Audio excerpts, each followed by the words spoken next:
মিষ্টি বন্ধুরা, একটু বাড়ির ভিডিও তোমাদের কাছে শেয়ার করছি। আর এই যে দেখতে পাচ্ছ কাপড় লাড়া, এই হচ্ছে কিন্তু আমার সম্পর্কে ফুফু হয়। যেহেতু মাঠের ভিতর তার এক টুকরো জমি আছে, তাই জমিতে সে ঘর বানিয়েছে।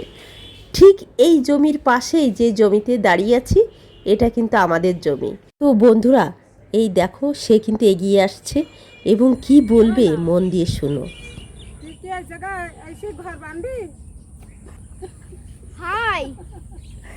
হ্যাঁ, পিসি ঘর বানবো তো। ওয়াও, তোমারই তো অনেক সুন্দর লাগছে এখন। বাহ, খুবই সুন্দর লাগছে, দেখছো? এটা আমার পিসির ঘর, তো আমি দেখাইছিলাম। তাই সে একা থাকি তো, এই জন্য বলছে তুই কি এইখানে এসে ঘর বানবি। তোমার একা থাকতে ভয় করে, কিন্তু পাশে একজন থাকলে ভালো হয়, তাই না? আচ্ছা, আসবো, দাও।